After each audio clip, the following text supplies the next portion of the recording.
You have to come closer to the mic because there's a distortion. Okay. That's the way I've been feeling, like, well, you found your way home. You remember that movie, Close Encounter? How them people were obsessed with being there? Certain of y'all people are obsessed with the books. It's like a drug to you. Once you got one book, you started going, oh my goodness. Then you read another book, and you become, I don't feel like going to Ansar community. I got something to do. Next, you know, you sitting up here anyway. I really can't go over there. I can't be so bothered. I'm going to find one of the brothers on the street and talk to him. I got to go to work, but stay here and talk to him just a little bit longer.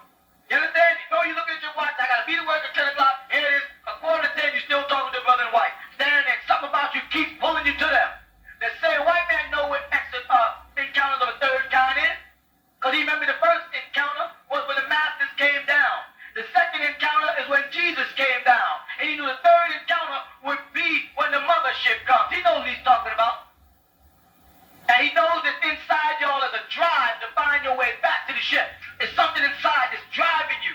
And those books got some magic power in them. It makes you keep going back to the next book. It's another book out. It's another book out. You're writing, you're marking, you're scribbling, you're checking. You're saying, dang, I found a form. Let me check this out. Come here, swear you got it. And I make the thing you think is so complicated sound so simple. You got it all figured out. I got it now. They made a mistake. You come, Yvonne, I heard so-and-so and I say, that's not what it says. Look, you go, oh. Okay, back out. 15 more books later, here you are again with another little argument. I got another one for you. Whose time are you wasting? You know where you belong. Your soul is pulling you to the tabernacle, and your body is pulling you away. Let your body win, and you're going to eternal damnation. Let your soul win, and you're going to everlasting life. When they say everlasting life, my sons and daughters, all they need is when you get out of the earth's atmosphere where the Heavenly Father has created suns and moons to control time, you move into an eternal time system. You only have these time systems when you're trapped in the Earth's atmosphere, so 100 years seems like a long time. When you move outside of this sun, moon, and star, this galaxy, time is much, much more broader, and what you call one day could be 1,000 years. That's eternal life. I hope that's understood. Go ahead. Okay, earlier you were talking about brothers that are on the train and in the subways, and I have had the chance to encounter quite a few of these brothers. And I didn't know myself because they wore the same clothes and appeared to be connected with the community. There was one brother that came on the train and said that was begging for money to support children in the Sudan. And, you know, since I know this community is connected with the Sudan and we're Sudanese, I really thought that he was... Well, we didn't do that. We didn't ask people in the public for money for the Sudan. We had, inside the community, we all pitched in money for the Sudan. All right? But certain brothers, we did find out from the community, had went out and asked that. And we told them not to do that, to stop that. You know what you ask these brothers? Do they live inside the Ansar Allah community? That is the test right there. Do you live inside the Ansar Allah community? Yes or no? If they say no, don't buy books from them and don't give them your money. Because they're not with us.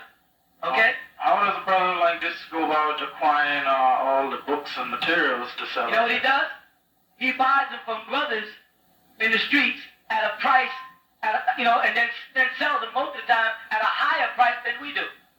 Well, this is one of the things that I was wondering about for some time ago, because when I came down here, I started purchasing the books for $4. And I remember in the past I used to purchase the books for $6 on the street. And so now I realize this is what I've been caught in. You know what else is sad? Certain people even bought the books for $10 and $15. There were people out there, especially them guys on Jamaica Avenue, selling people books. They were buying them from our brothers and then getting white, going out and selling them to people for 3 times as much. And we're just beginning to get we're just beginning to get into this right now and put a concentration on it. And that's why we're asking everybody in our room to help us put a stop to it. Because they're ripping people off in our name, and it's embarrassing. And only one that can help us is you. When you see them say, are you inside that community, living there? No, I don't want your stuff. You understand what I'm saying? Yes, sir. The only one that can help us is you people. If y'all don't help us, then there's nothing else we can do, because y'all all we got to put a stop to it. Because we're here on the inside working out. Y'all are out there in the world. You question them. You know what I'm saying? And if they want to tell you their story of the mob, listen to it. Listen to anything anybody has to say. And they want to say the mosque, listen to it. That's your prerogative. Don't turn away. Don't shut your mind down. Listen and then you make your own decisions on it. You know what I'm saying? But listen with an open heart. But question these people when you see them. Test that spirit to see whether they are of Allah or not. You know what I'm saying? Yes. Another thing I wonder about the community, we have Muslims here that does not yet live in the community.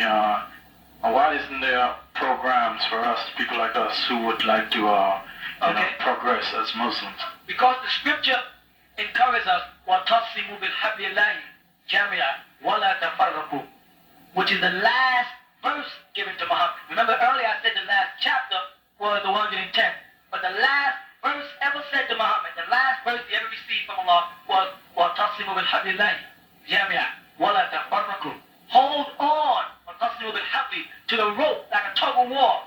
وَتَصِمُوا بِالْحَبْلِ اللَّهِ of Allah as one jama' وَلَا تَفَرَّقُوا, and don't let anybody separate y'all. You see? So we encourage people to come in and struggle with us, like the children of Israel did, and like Jesus told his followers, come and walk with me. Struggle on the inside with us. That's why we haven't set up a program on the outside, because if we do, people are going to stay outside. And it's going to become an easier life for them there than it is to be on the inside, where I guarantee you, brother, and any person in that room, if you put your kids in the mosque, within 3 to 4 months, they're speaking fluent Arabic. Isn't that every Muslim's dream? Every woman there, wouldn't you want your kids to be fluent in the Arabic language? I mean, if you aspire to be a Muslim? Yes. So if your kids are here in 3 months, even, by 6 months, they're fluently speaking Arabic. In the speech, you can't do that yourself. I mean, so we encourage people to come in and at least get the children to get the truth. And if you don't want to stay, once you got the doctrine and you know what you're doing, then go back out and do what you have to do. But at least give the children the benefit of the doubt of getting the truth. So we don't have programs for the outside because the scriptures encourages us to live as a family together, like they did Israel. Why are they going up in space? And what is the point of these satellites? What are they for? They're trying to get out of here. They realize that the ozone layer is gone. They realize that the insects are increasing, the diseases are increasing, that the drugs are increasing, and the white man wants out. He wants to get back to Saturn. He wants out of here. That's why he could spend all that money to try to throw rockets in space and ain't spending that money trying to cure diseases or hunger. So a person is spending money on their transportation while their house is burning down, that means they're planning on doing what?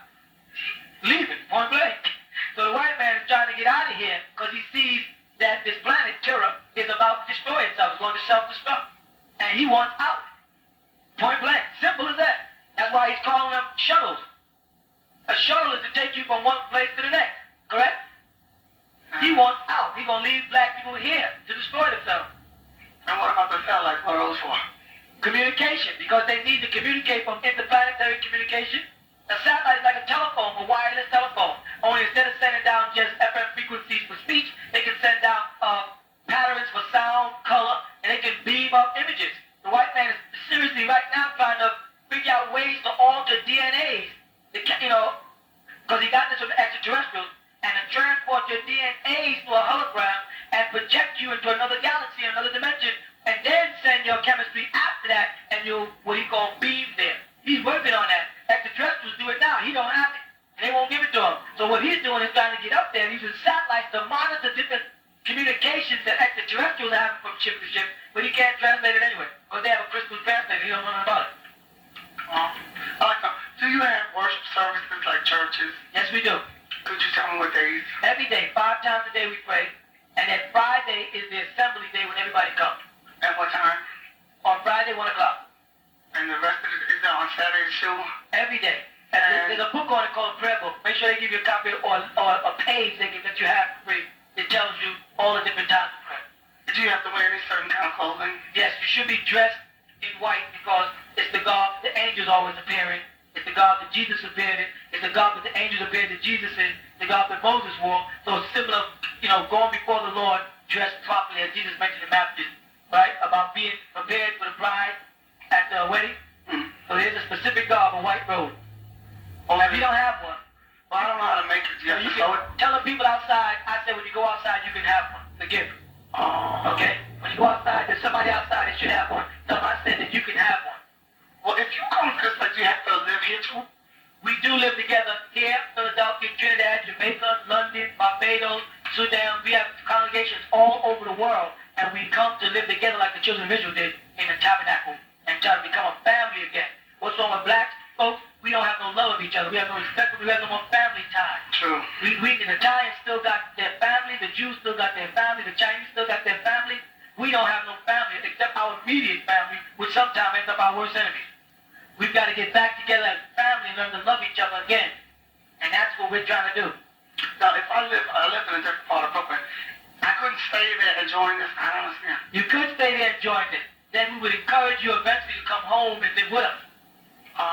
You follow? Maybe while you're in the birth stages of your studying and stuff, great.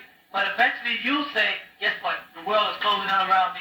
I want to go around my brothers and sisters. I'm tired of being intimidated. Because when you start wearing your white, people start intimidating you. Like Jesus said, blessed are the persecuted after righteousness name's sake. When they start persecuting you for your righteousness, then you'll feel, I might as well go to Bushwick Avenue, where to walk down the street in a white robe and a veil is very normal. Over here, when you do that on Memphis Stuyvesant, it's totally different. Yeah. So that's what happens. It just becomes safer and more convenient for the person. But you can do it at your own pace. Oh, okay, thank you.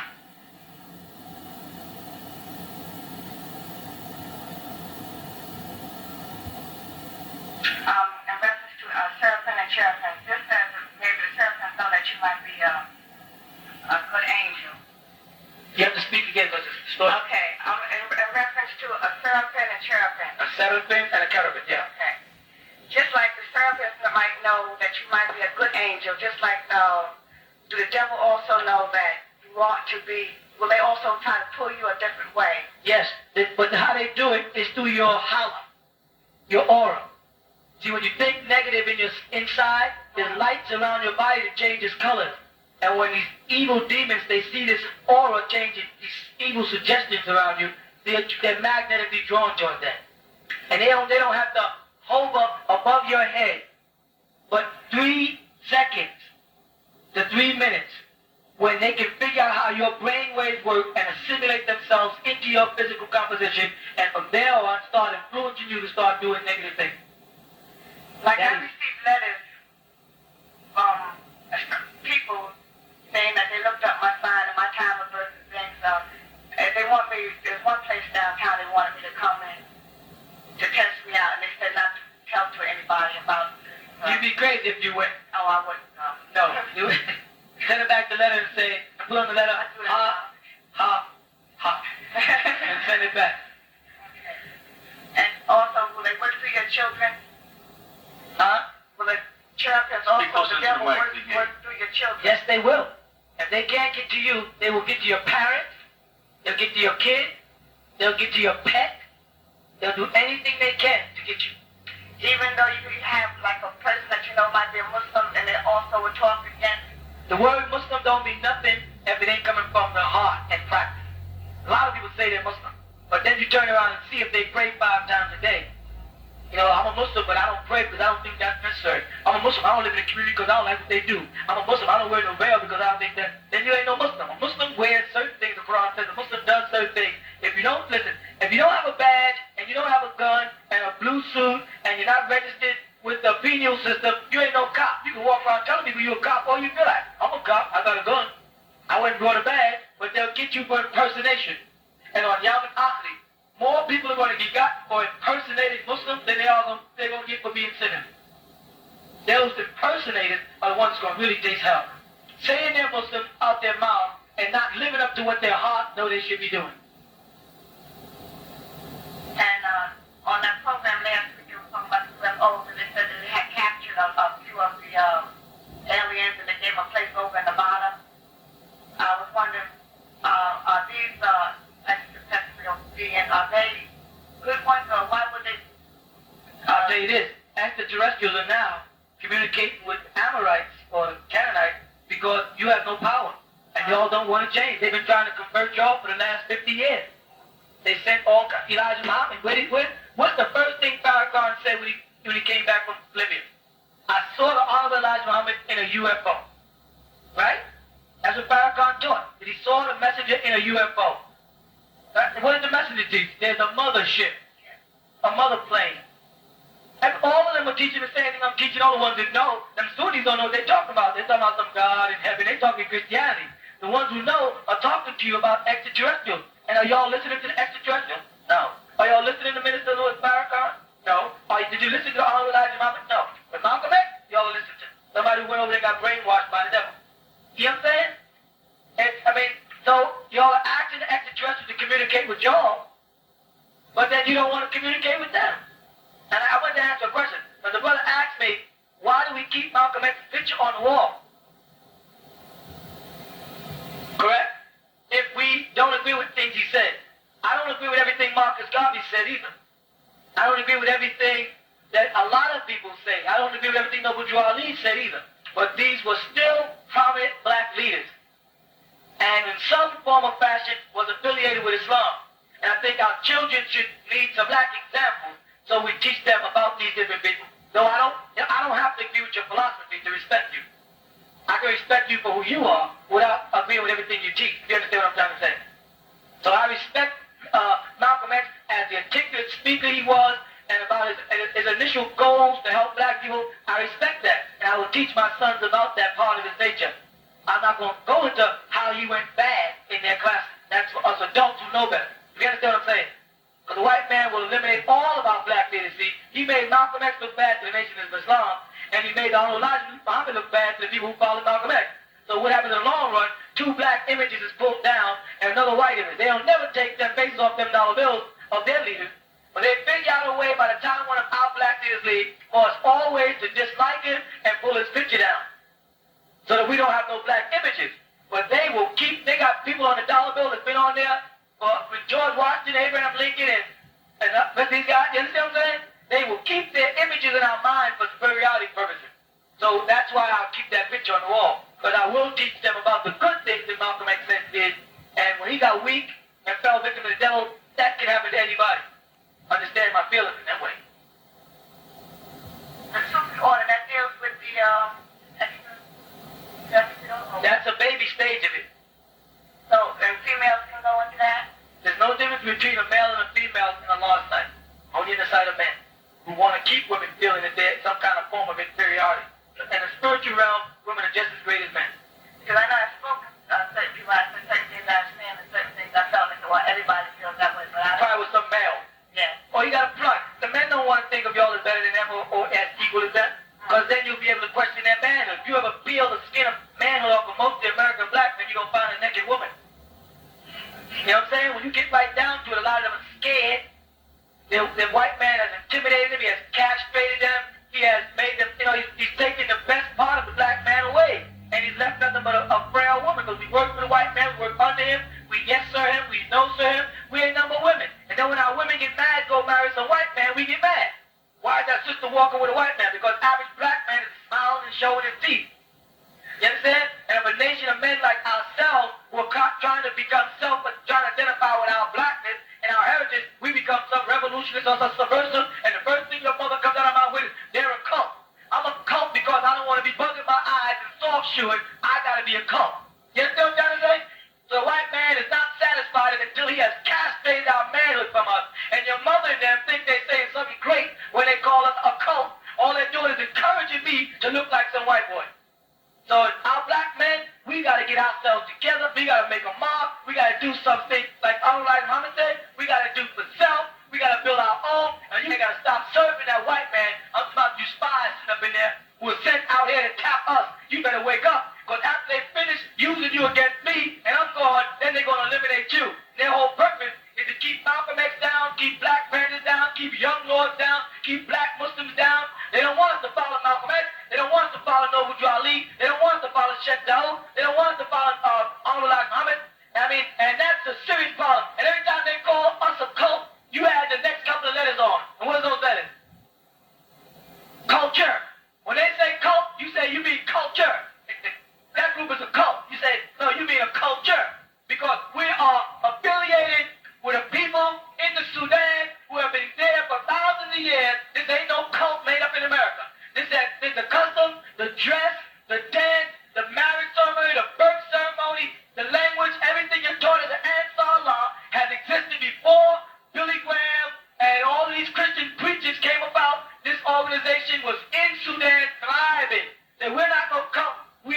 culture. And the white man don't want a black man to have any culture except what he taught him. And that's the Benton Reedites. I ain't gonna be no Sammy Davis Jr. for nobody. Are you